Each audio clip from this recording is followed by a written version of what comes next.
Get off the hook. Oh, welcome everybody. We are glad to have you guys here. Jeff, thank you again for sticking around and helping out as much as you did. I really do appreciate it. Certainly thank you also Linda and Ken and Heather, everybody who helped out that's in this call. Thanks Gordon and Nancy for watching. That's really important. Just like we were talking about before I hit the record button, right? Say, oh, I didn't help. It doesn't really. No, you were there. You were part of the body of Christ. This was awesome and amazing and something to be encouraged and rejoiced over. So this is awesome. All right. Did it come through good on Facebook? Yes, it did. Yep. It was Okay. very nice. Did you see how many people were on? Because I did not.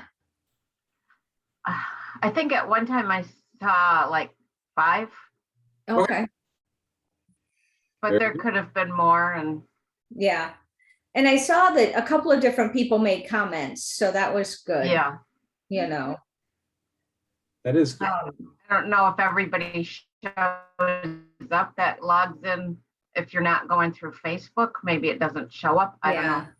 One of the people that made comments was Russ and Monica's son and daughter-in-law. Okay. They watched. Oh, okay. So that was cool. Yeah. So, I mean, that's like 10 people at least. Yeah. Yeah. Taking a look at that. And that's fantastic. That's what we wanted it to be there for. And I know that other people had a chance to talk with, said that they were probably going to share it with others. They had under anticipated what the service might be. And they were rejoicing that they had been there and will share it with others. So that was a good thing. Speaking of good things, under anticipating some things, we are Genesis chapter 40 tonight. We have 10 chapters left. Dun, dun, dun. Might finish this year. Easy now. Easy now. Then I have to prep something else. I've been thinking about that. Acts. I've never studied Acts. That would be a good one. Okay. That would be a good one. Yeah, the book of Acts is like the Tale of Two Cities or the Prince and the Pauper. It's Peter and Paul. That's the two stories there. There you go. Yeah, no, the book of Acts is good. We get to learn all about descriptive and prescriptive stuff, and yeah, that wouldn't be a bad one to go through either. So, all right, I will keep that in mind. As we get closer here to the end, we'll take a little bit of a poll and let you guys pick, because I can go any number of ways. So we'll let kind of God's people see what God's people want to do. But for tonight, we'll press on here. And with 23 verses, we might have a shot. So sometime after this, that is after 39, when Joseph was thrown into prison and given control of everyone in the prison. Remember, he is one who is groomed for management, even though it is as a slave and then as a prisoner. The Lord blesses him and people are blessed through his work. So sometime after this, we don't know if it's a week, a month, years after, but it certainly has the appearance of some time has passed. And so sometime after, the cupbearer of the king of Egypt and his baker committed an offense against their lord, the king of Egypt. Now, the cupbearer, we tend to think of as like the little dude in cartoons who carries the big cup for the king, right? He has a little bit more of a job than that, and his job is to actually taste what goes in the cup. His eyes are on the cup. He's the one who fills it. He's the one who tastes it. It is the vehicle by which he is, the Pharaoh is protected against liquid poison. In Egypt, as in many ancient Near Eastern countries, leaders, the top of the pyramid, it's a good place to be, but everybody else wants it. And so Egypt was notorious for having people. And so that's what the cupbearer was there for initially, in order to protect Egypt, the king of Egypt, to protect the Pharaoh. And the baker, to a degree as well, right? You bake something in-house, you expect it to be good. And again, you can kind of do some quality control there. But listen to what it says, right? They committed an offense against their Lord, the king of Egypt. They did something. They're both guilty. Now, maybe they didn't try and kill him necessarily, but they are not all on the up and up. They together were doing something that was slightly not good, we'll say. We don't know what it is, but they were together in on this. And so Pharaoh was angry with his two officers, the chief cupbearer and the chief baker. And 3, he put them in the custody of the house of the captain of the guard. Wait, that's Joseph's house, right? In the prison where Joseph was confined. He hasn't moved very far at all. He's just not in the house anymore. He's in the back shed. That's where he is. Right? And so Bless you. the captain of the guard appointed Joseph to be with them and to attend them. And they continued for some time in custody. So Joseph here now, again, given to serve, and he served some of the highest people in the land of Egypt. He's making some powerful friends, even though it's in low places. And we see how Joseph is placed in the role of authority, caring for others, even in this place. So now we get to the fun section. Right? This is really the part that stands out in this chapter, is these dreams. We want to play with these dreams a little bit. So we'll knock them around a bit in a second. So one night, they both dreamed. The cupbearer and the baker of the king of Egypt, they were confined in the prison, each his own dream, and each dream with its own interpretation. And when Joseph came to them in the morning, he saw that they were troubled. And so he asked Pharaoh's officers who were with him in the custody of his master's house, "Why are your faces downcast today?" And they said to him, "We had dreams, and there is no one to interpret them." And Joseph said to them, Do not the interpretations belong to God? Tell them to me. So what stands out of these couple verses? There's a few things that certainly stand out to me, but what about you guys? What kind of rises to the top? Why does Joseph think he can interpret dreams? Fantastic question. Why on earth do you think he is? I mean, if you tell somebody today, "Hey, I had a dream," and they say, "Hey, let me interpret it," you think they're pulling your chain a little bit there. Yeah. Or they're nutso. Yeah. But What do you Joseph had some interesting dreams with his brothers, and he's had some interesting interpretations with his brothers. Yeah, but I wouldn't think that is where God's people should be doing, is interpreting dreams. I mean, that's a dangerous place to be. Well, it can be. It can be. We certainly need to talk about dreams, right? We have in the prophet Amos, right, that I will pour my spirit out upon my people. Your young men will see visions. Your old men will dream dreams. This is the word of the Lord, and we see this come to pass in the book of Acts that you guys brought up, Acts chapter 2. Peter says, and now this is being fulfilled, that the Holy Spirit has fallen, and we are having visions and dreaming dreams and speaking words that everybody can listen to. So, I mean, we don't want to just throw interpretation dreams right out of hand as some kind of psychobabble. But he did mention that it's God's place. So it's not like he's saying, well, let me do this because I know everything. It's like he's saying he has a direct connection to God. Let me help you. Yeah, I think that's exactly, he knows that God has given him dreams. And so he has this tradition in his family of dreaming dreams and having, some understanding of what they are.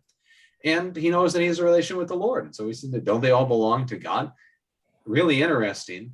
He says, God here, not Lord, not Yahweh, but Elohim, right? He speaks in a generic way because different gods are there in Egypt than what Joseph is following after here and speaking to. Some Egyptian gods may not have the interpretation there, but he just kind of says to God, singular. and kind of lets them fill in the blank as to which God might be filling it in.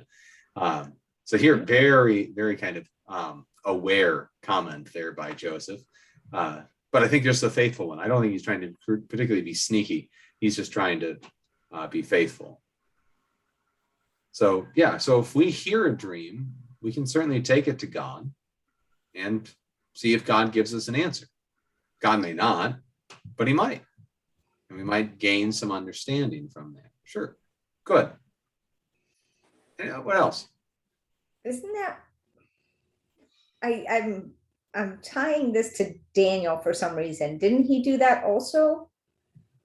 He also attributed it to God, like he took the dream to God and he didn't just, or am I miss?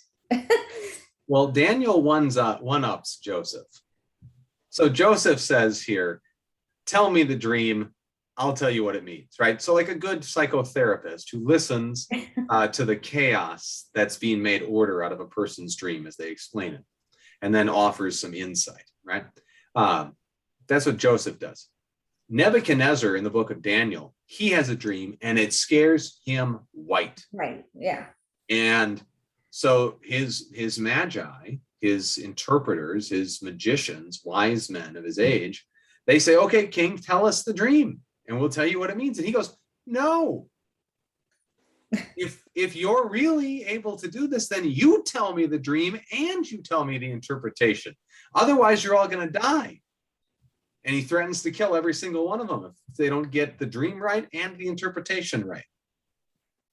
Wow. That's what Daniel steps into and says, I was remembering something, but I wasn't, I was like, am I misremembering?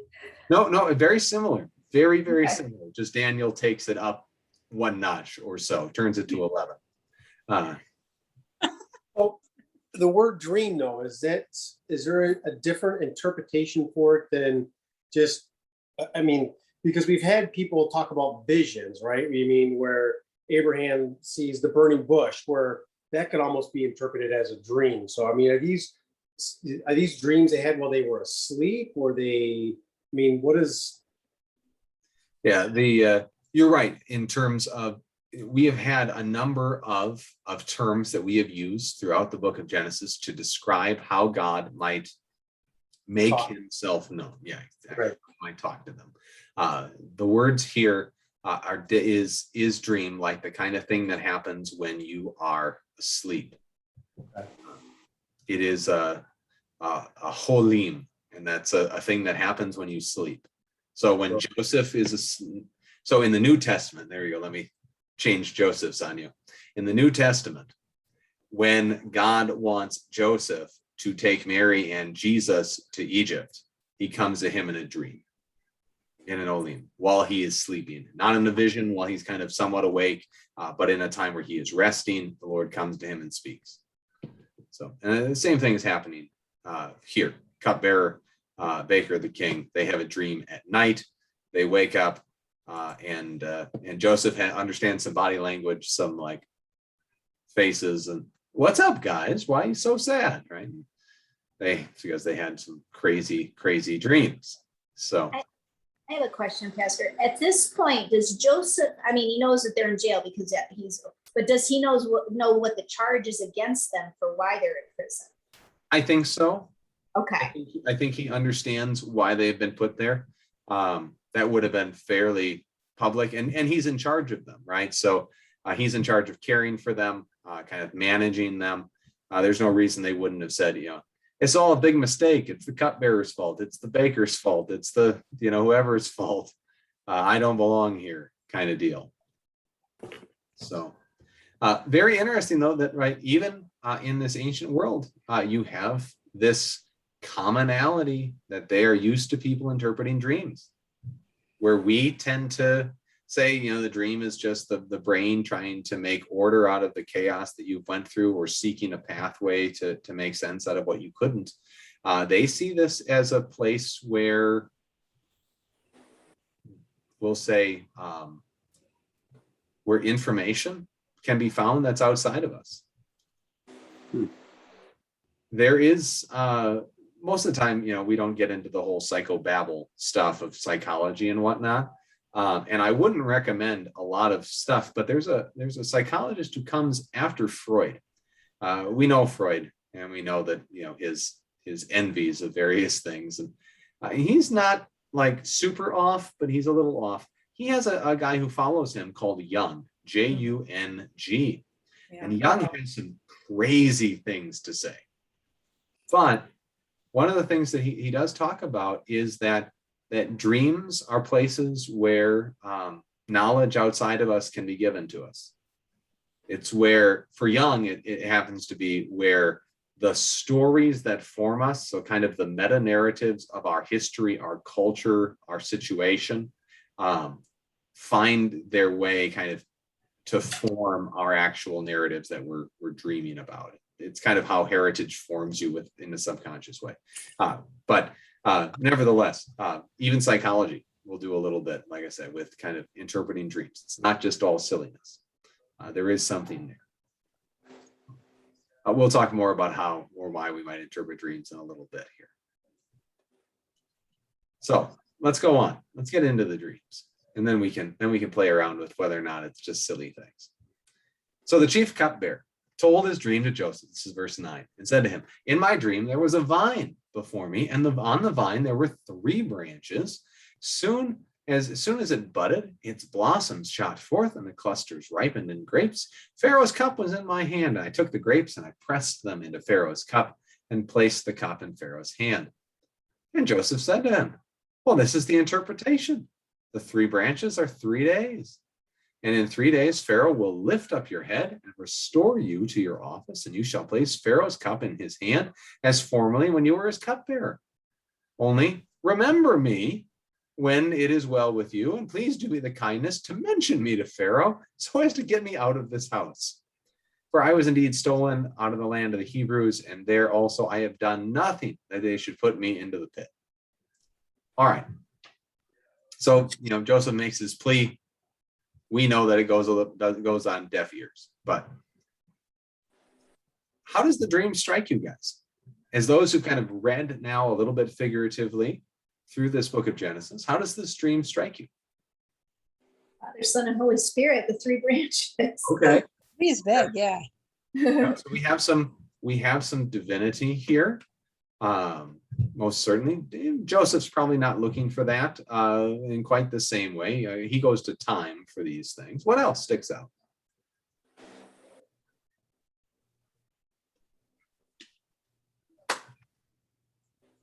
Just the wine is always, like the blood of Christ. I mean, that wine always goes there for me. Not that they said it was wine. It might have just been grape juice. I don't know. There's actually a group of scholars, Trina, who make a big deal out of like trying to say that Egypt didn't drink fermented grape juice, that they drank just, squeezed grape juice because of this passage. Oh, Yeah. As if they didn't have wine. And most other scholars like, you guys are ridiculous. doesn't say that. Yeah, it does not. You cannot get there from here. But there are some who read that. It's very silly. Very silly.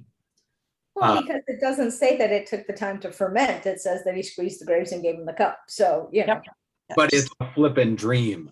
Exactly. I mean, the thing blossomed and grew into grapes in a very short time. So That's right. could have fermented fast too. Yeah. Probably did. Probably did. That's one thing to kind of note is just kind of the structure of this, right? Is that it's growth, it's positive, right? It's an obvious dream of restoration, right? That kind of symbols of his office, wine and cup, okay, are then re-bestowed upon him.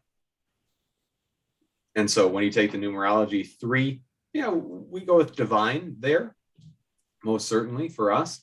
But we kind of see God's hand in terms of the 3 days, or, obviously Joseph goes at the 3 days. In 3 days, because there's 3 branches, there's going to be a restoration. So just as everything has come back to life, so there'll be a restoration of this cupbearer's life. And that's kind of the general structure. When you start talking about it that way, it sounds like just like a psychologist sitting on a couch, right? Listening to something. Yeah, it sounds like this. Okay. Does that mean that it wasn't God who sent the dream? Or God who gave the interpretation? No, God works through means in these things. They're very powerful places.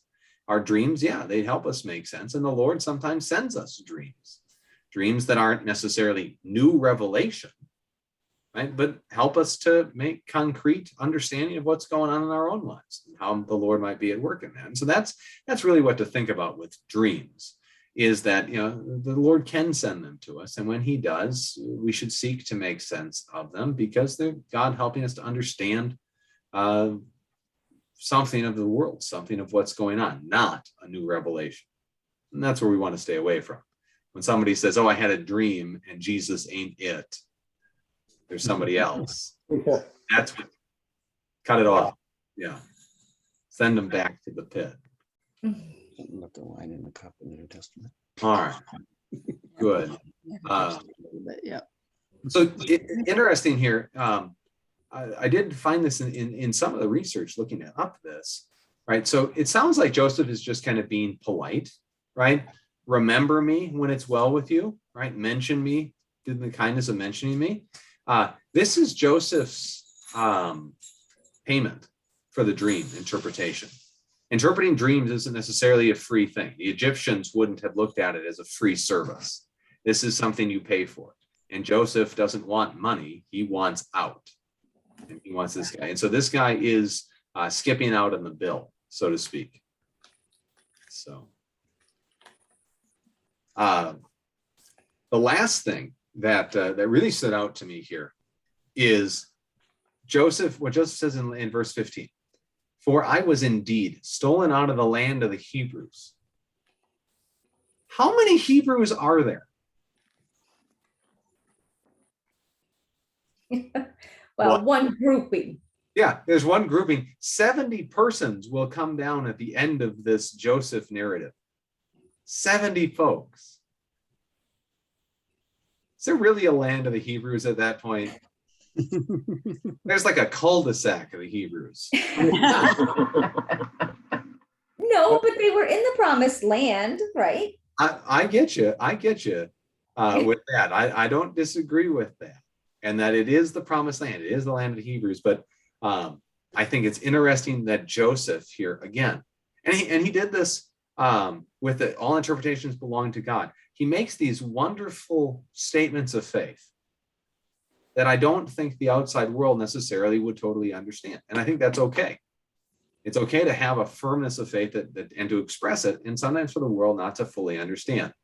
Because chances are the cupbearer of Egypt has very little appreciation for the region of Shechem, where these 70 plus, Hebrews, as they want to be called, live. They haven't made a big ruckus. Egypt is a big and powerful nation. Who cares about these folks? They stole me out of the land of the Hebrews. Where's that? Podunk, Iowa? I mean, it's just nothing. But it is, as Linda said, it is a reference here of Joseph's faith, that this is the land of the Hebrews that he was taken from, and his desire is to go back to the promised land, not just to get out of jail, but to return home to the place of the promise. And that's a wonderful, powerful motivator. It's indeed one of the motivators you see in a lot of hymnody, is that we seek to return to the land of the promise coming. Yeah, Linda, go ahead. He doesn't specify that he himself is a Hebrew, though. Yeah, I know. He was stolen from the land of Hebrews. He doesn't say, I was stolen from my people. Yeah. I don't know what to make out of that, other than it probably is just an inference, right? That I'm a Hebrew and I was stolen out of the land of the Hebrews. But yeah, at least you're right. In this case, he doesn't explicitly say, and guys, I'm one of them. My own brothers. No, you probably shouldn't say that, because then they'd be like, why do you want to go back? Don't be dumb. They want to kill you. But would they have treated him as kindly, is what I'm, Oh. Or would they have said, oh, you're not one of us. You're, which, I mean, they probably knew just by, well, maybe not, but, ethnic sake. Maybe it was obvious he wasn't Egyptian, but, Not that obvious, because he pulls it over on his brothers. Well, that's true, but, so I don't know, it's just, that was just, Yeah. it was an interesting that he was more vague about it. Yeah, no, yeah, you're right. Interesting. I have to think more on that. As a non sequitur here, Ambrose, he makes a kind of a wonderful and odd, something just worth chewing on for a moment here. He says this about the dreams, okay, or at least of the one dream we've heard so far. He says, and he's trying to make a connection for the church. He says, this dream illustrates a truth of our experience, that all worldly power is nothing more than a dream. And when we awaken to truth, that is faith, we hunger and thirst for things that are greater. So this is one of those places where the church father kind of writes and we go, were you reading the same thing we read? But here's what he's trying to say. Right? So these guys have a dream and it seems to illustrate their own life, right? It's obviously a dream about what their life is. And so Ambrose is just trying to help locate or localize for his hearers something akin in their own lives, because we don't all have dreams like this. And so his idea is this, that what these guys experienced in this dream, that's like the power of the world, right? What you experience in your day-to-day normal life of all the games that we play in business and other things. But when you awake, then you have an opportunity to hunger and thirst for something more than the dream, to have a real experience of life. And you find that only in Christ. So that's what he's trying to say, is that these guys had a dream and then they awoke to reality, and the reality they awoke to was without faith. So they were scared out of their minds because they didn't understand it. But the church is different. We wake up from this dream and we hunger and thirst not to return to the dream, but for something more. That's kind of what Ambrose had to say, but it's one of those where you just you got to stand on your left leg and turn around on Sunday, and then it makes sense. All right. So let's go on, and you guys are going to give us a little bit of the interpretation. I'm not going to read all the interpretation right away. I want you to do your best. Don't read ahead. Okay. Don't read ahead. I'm going to read you the interpretation of the baker. Don't read ahead. Tell me what you think it means. Okay. When the chief baker saw the interpretation was favorable, he said to Joseph, ooh, I had a dream. There were 3 cake baskets on my head. And in the uppermost basket, there was all sorts of baked food for Pharaoh. But the birds were eating it out of the basket that was on my head. What do you think it means? Again, we're going to kind of take a second here with the 3, look for similarities, or think of similarities between this and the last interpretation. I still think, 3 days, but. Okay, 3 days, good. What else? Something bad's going to happen, not something good. Why is that, Ken? Well, because the birds are attacking his third basket, right? His third day, I guess, and eating it, which, Yeah. And what's the symbol of the bread baker's office? The bread that's getting destroyed. Right. Yeah. His office is getting destroyed. You're right. Absolutely. Anything else? Pharaoh isn't in his dream, is he? Say that again. Pharaoh wasn't mentioned in his dream, is he? No. Where in Other than that, it was food for Pharaoh, but it wasn't. Yeah, he doesn't see Pharaoh again. He's got.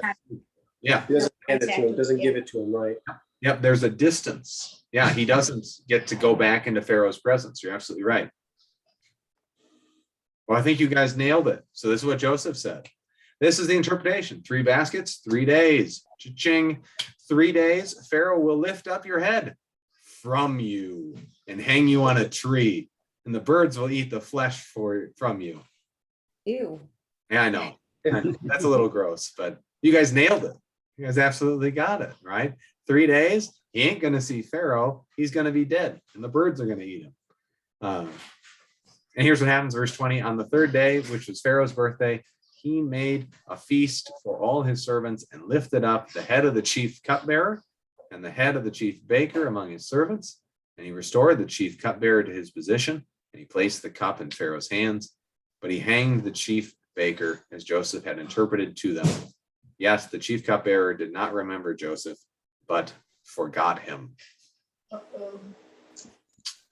Good moment. Yeah, no good deed goes unpunished. Does anybody else think it's kind of interesting that we're talking about 3 days and we're talking about bread and we're talking about wine? Resurrection. I mean, it's just seems, What are you thinking about, Ken? it just seems like a little bit of foreshadowing there. Just, I The mean, answer's always Jesus. That's right.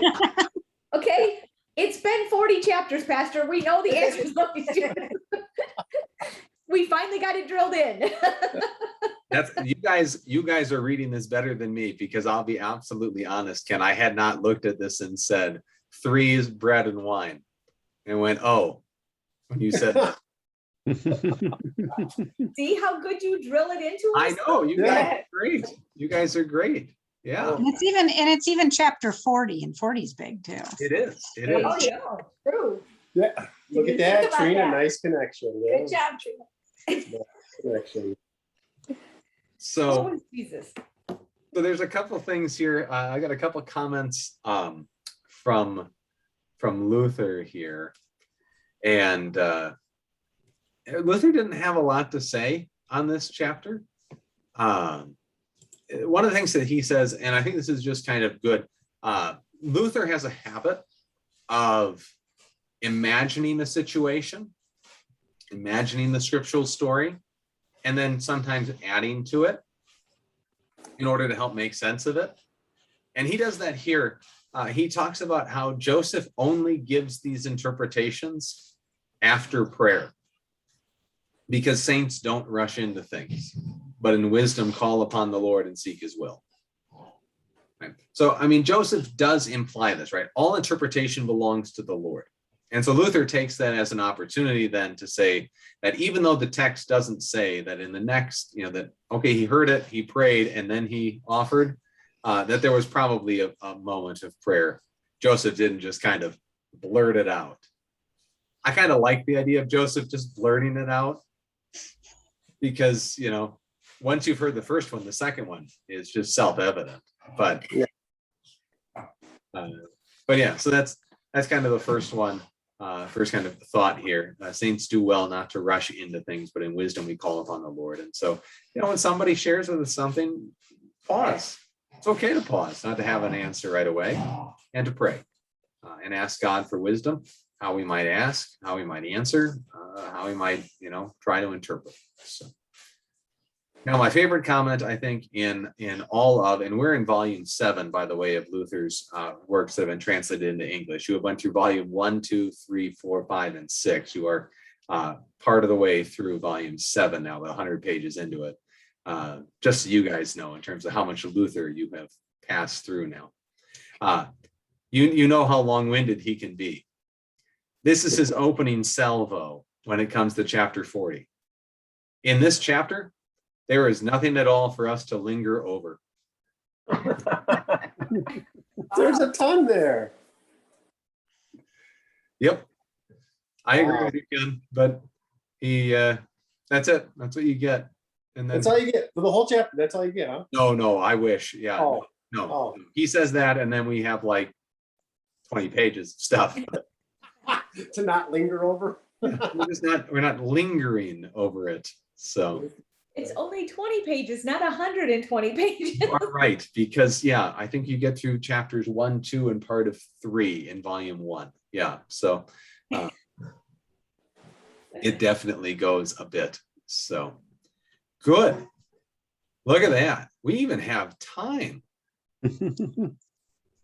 All right. So anything we want to cover? Anything else from 40 here? I'll just kind of pause here. Yes, Jeff. What's sort of the background of in that time frame of the dream interpreters? Oh, I missed it. Maybe you answered that when I was out talking to my dad. Well, that's okay. I hope your dad is doing well. Hanging in there. All right. So dream interpreters you can find in various capacities throughout the ancient Near East and in the Old Testament. Some of the prophets will even kind of interpret dreams. Obviously, we see that with Joseph, and we've seen other patriarchs who've been able to have and interpret their own dreams. This tends to be more of a religious function. And some of the time, it seems like in what we've been able to uncover, you don't always get the most truthful of stories from some places. But it seems like for the most part, they are, basic psychology, to a degree. But most of the time, it's hearing a story. These people will hear a story and then they'll just kind of put it through their theological filter, whatever that is. If it's, a Babylonian, it's going to be, Marduk is the chief god over there. He has eyes all around his head. He says magic words. That's kind of his shtick. He makes order out of chaos. And so, if you had a dream there, you'd expect, the interpreters will tend to say, look at it as, Marduk looking at something of your life or bringing to mind something of your life that was in the dream. And like I said, just kind of basic psychology is kind of where those tend to go. Now, there is a subtlety to this, that it's not just like, blowing smoke. There is a divine aspect. There is certainly a spiritual aspect to it, I should say. The witch at Endor is a perfect example of this. So I know Endor, everybody's thinking Star Wars now. I'm sorry, little furry Ewoks and things. There is an actual biblical city. It's called Endor. There is a witch who lives there. That is the title she is given. She's a necromancer by title, which according to Israelite law, she's supposed to be killed. Some of the time people would interpret dreams by seeking either spiritual authorities, so seeking demons or the angels if they could, to make sense out of things, out of dreams, to get kind of a spiritual higher up wisdom, or they would seek the dead. They'd seek spirits of the dead. And that's where the Witch of Endor story kind of comes in. Saul doesn't know what to do, doesn't go to the Lord in prayer, but rather he pays a witch at Endor to summon the spirit of Samuel.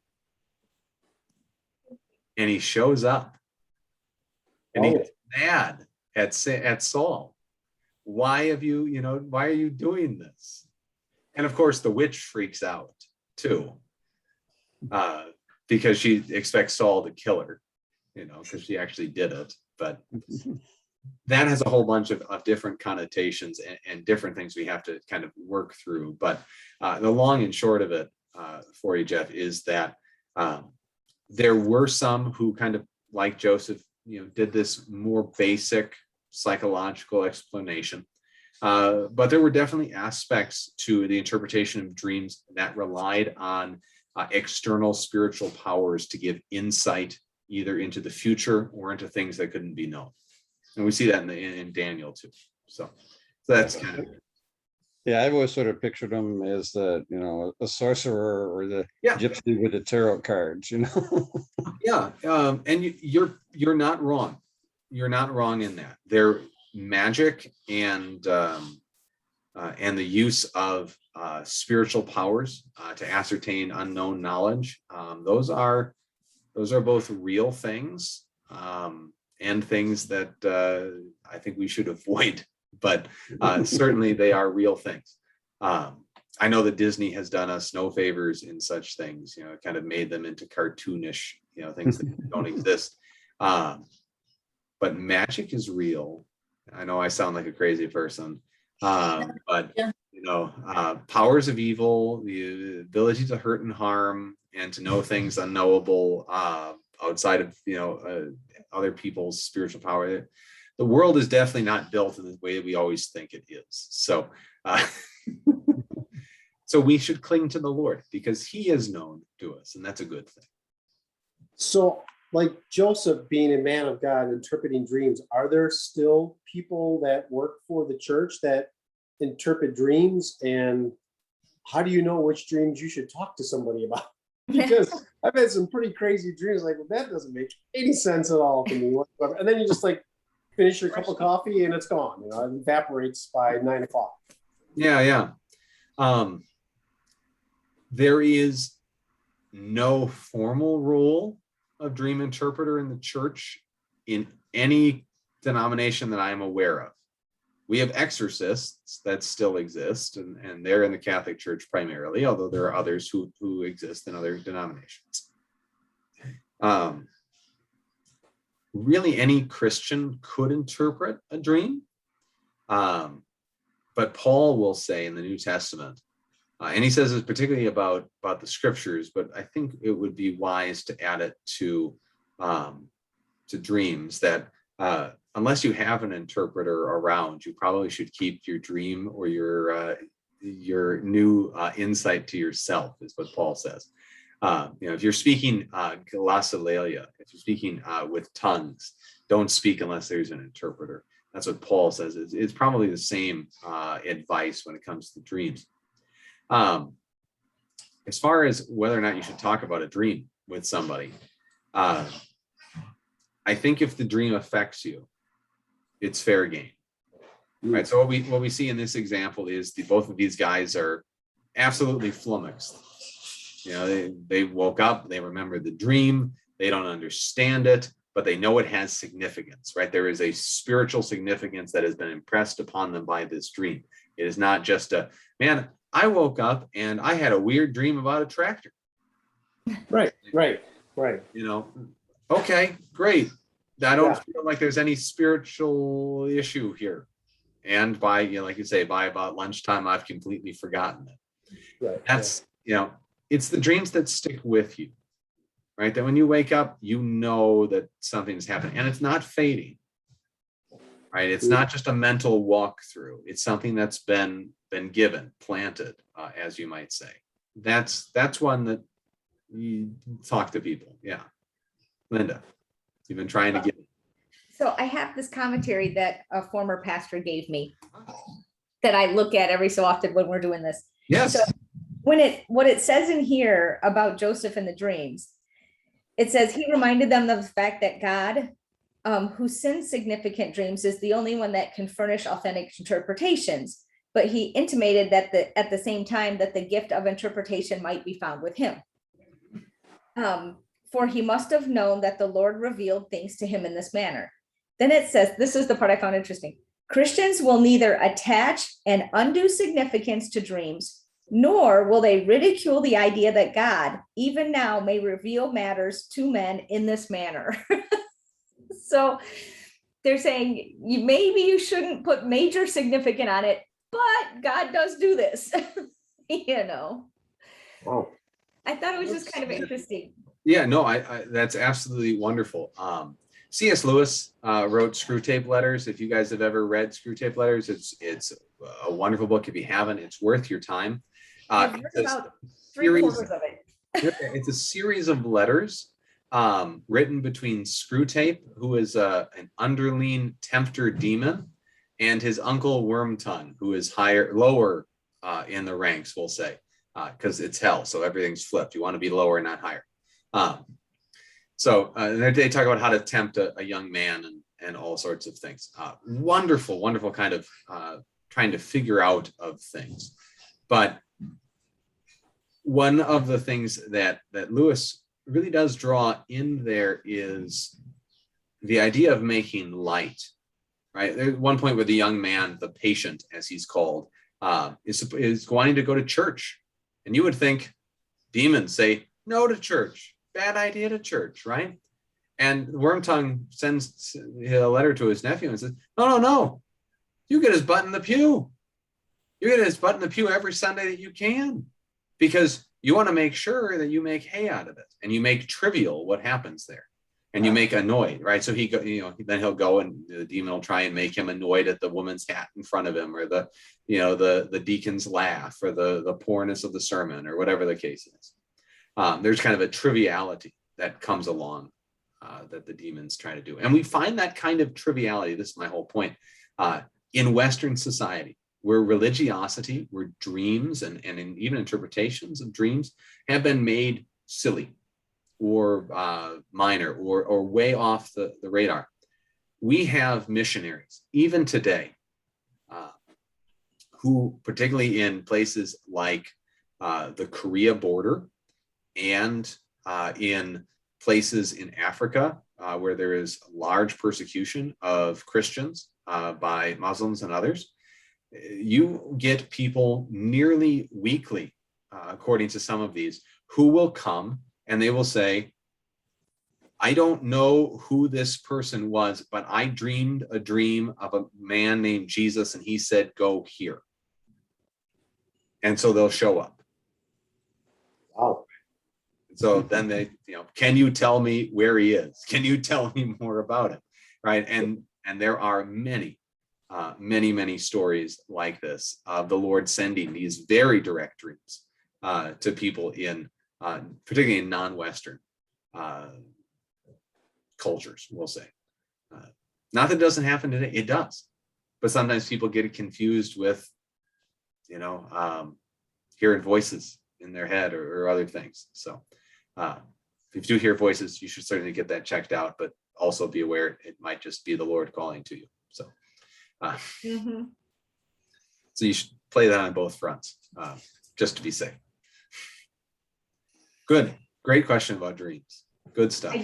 I do have a copy of Screw Tape that I bought in England in an old used bookstore if anybody wants to read it. It's really cool. I have an old copy. I also have an audio book of Screw Tape if anybody wants to. Oh. It takes about 15 hours to listen to the whole thing. It's interesting. I've read about My half. jacket on mine was I like got through falling half off. of it. What did you say, Trina? I said I've gotten through about half of it. Yeah, I made it through about 3/4 too. It's interesting, but it's oof. I have to, a lot of C.S. Lewis stuff. I have to read some sentences like 5 times to figure out what the heck he means, because sometimes they're a little run on and lots of prepositions and what belongs to what in a sentence. So yeah, I tried to print like Screw Tape once. That was a massive failure. I set it up for everybody. I said, I introduced C.S. Lewis. I introduced this idea of, that, sometimes we learn best from the way our enemy, would attack, something. And then I said, just so you can see that I am not speaking truth, but rather kind of speaking in satire, I have these glasses, and I didn't wear glasses at the time. Okay, I wore contacts at my former parish for most of the time. And I put on these big fake glasses that had no lenses in them. I mean, it was as much as I could do to like change who I was. And then I tried to preach about how baptism was a bad thing and all this nonsense. And some people still took me seriously. It was awful. I'll never do it again. Oh, it was awful. Interesting. The Screw Tape is great. Screw Tape is great. Yeah. Actually, I found, I'm with you, Trina. There's many a C.S. Lewis thing that I've read, and sometimes you can get through it. Other times you just got to go back to it years later. And I just found that to be true with, is it up there? Yeah. The C.S. Lewis has a space trilogy, if anybody didn't know. And the first one is called Out of the Silent Planet, which is okay. But the second one, which is Paralandia, it is probably the best work of fiction that I've read by C.S. Lewis. I could absolutely do without his end of the trilogy. I think it adds absolutely nothing to the narrative. It is awful and boring and about 3 times as long. But Paralandia was beautiful. There were portions that just about brought tears to my eyes. So it was a wonderful little book. So if anybody's ever like looking for something to read, may I encourage you to such things. So, all right. Anything else here? Well, very good. We aren't going to dive into 41 because that's going to introduce Pharaoh's dream. And I really want to make sure that we have plenty of time to talk about Pharaoh and his dream. So we'll get to that next week. thank you all. Again, keep thinking about things that we might study. We only have 9 chapters left now.